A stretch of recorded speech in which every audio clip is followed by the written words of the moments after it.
What's up, fam? I go by the name of Blessons. I'm a producer and mixing engineer out of the Dallas-Fort Worth area, and today I want to share a quick tip that I like to use to analyze and learn more about what any plugin is doing on my mix. Let's get into it. Blessons did it. Now, whether you're a veteran or a beginner when it comes to mixing, I believe what I'm about to show you will serve you quite well. Let me show you what I'm talking about. Now, as you can tell here, I have two SSL channel strips along with this plugin in the middle called Plugin Doctor. Now, I'm not going to go over every feature of this plugin because honestly, it can send you down quite the rabbit hole if you're a nerd like me. However, what I am going to do is show you how I use it and how it can benefit you using these SSL channel strips as our example. Okay. Now keep in mind that what I'm about to show you with these channel strips applies to any plugin on your system. So you can do the same analysis that I'm about to show you with any plugin once you get this plugin, if that's what you decide to do. All right. Sorry, I had to get a water break. So what do I do here? What I use, like I said, to analyze these plugins. And why did I pick these SSL channel strips? Two reasons. One reason is there's so many different SSL 4000E channel strips, right? But we all know the saying, they're not created equally. And I'm about to show you what I mean by that here, right? So you have, these two are obviously UAD, but you have what? Waves has a version, Plugin Alliance has a version. And, you know, it's easy to get caught up and know that there's a difference, but what really is a difference? Let's find out, okay? So let's start here with this SSL-E channel strip, the first one, the Legacy. All right, we're gonna turn it on. And as you can tell here, this is analyzing the frequency spectrum, okay?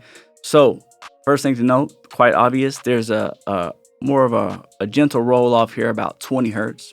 Don't need anything under there, obviously, so that's quite awesome. Let's go ahead and turn on the second one. A little different, right? Now there's more of a narrower cutoff, and it looks like it starts at about 100 Hertz. Okay, then there's a cutoff here at the high end as well. Now neither one of these are good or bad, it's just having the knowledge to make the educated decision. If you didn't know that and you took this channel strip here, the second one, whatever you needed under 50 Hertz, and you started applying this, it might be a little harder to get rather than if you started with this Legacy version, right? So it allows you to make more educated decisions, right? Second thing here is what I think is really cool is, and you know, if you've worked on an SSL board, you might know this already, but for people that haven't, this is a great approach, right? I'm going to give you an example. We're going to turn this EQ on, this first one. And as you see up here, I've already turned up the gain. Looks like one of these notches. I'm going to say that for a reason, right? Now, typically when you go up one notch, do you know exactly what one notch means? I'm sure it says it in the manual if you read it, but I didn't know that, right? I'm gonna be honest with you.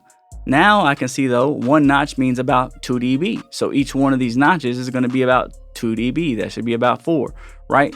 That way, kind of know exactly how much I'm gaining up or down. And it goes back and forth, right? Also, let's look at this bell. Okay, let's look at the second one here, right? Same thing, same thing. Let's look at the bell though. Look at that bell. It gives it a little more gain on that bell, right? And I believe as you go up, it gets narrower as well. Let's see so I can show you.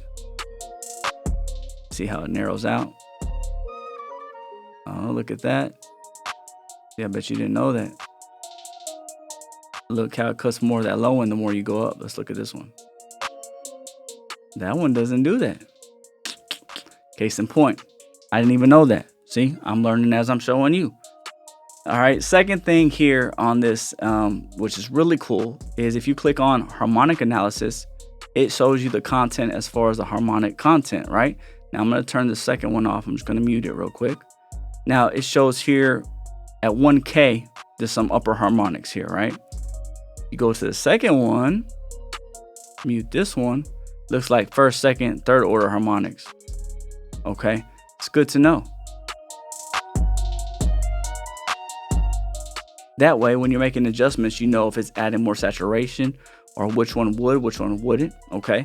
Second thing is you'll notice that depending on what plugin you're using, and I'll go ahead and turn this off.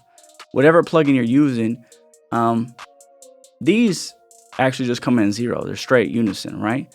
But let me show you this right here. Let's go in here and let's pull up Pull Tech.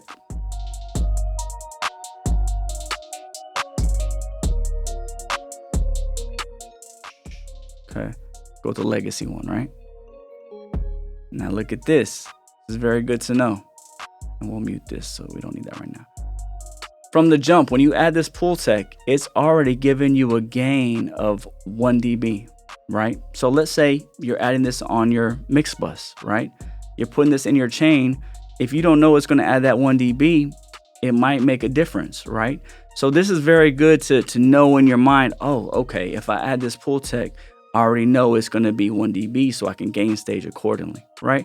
Now, obviously, we always want to trust our ears. I'm always preaching that to you guys, right? But hey, there's nothing wrong with having being able to make educated decisions and know what each one of these are doing, okay? While I'm here, let's look at the harmonic content. Same thing. Okay.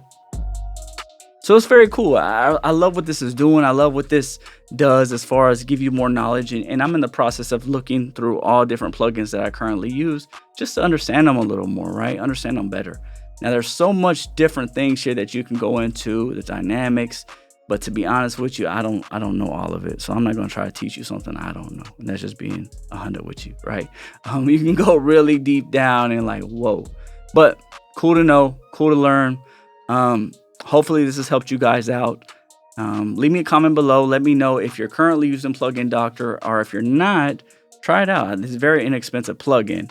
And yeah, it'll help you step your game up for sure. Now, if you're new to mixing and you're just getting started mixing, I don't know if you know, but I just recently dropped a free mini course. It's called How I Start Every Mix. I did say free, right? And you can download it for free, but it's really name your price. So if you want to throw me some, you know what I mean? I ain't mad at you, but don't feel obligated by no means, right? But with that being said, go ahead and download that if you want. If you need help starting your mixes, the best way to get started. That way, you're starting the foundation correctly, okay? So hopefully this helped you out, guys. If you need anything, hit me up. You got requests you want me to do different content. I'm about to start doing a lot more live streaming. So I want to hear from you guys and let me know how I can help you on your journey. All right. Again, I go by the name of Blessons. And remember to always, always, always trust your ears. I'm out. Blessings did it.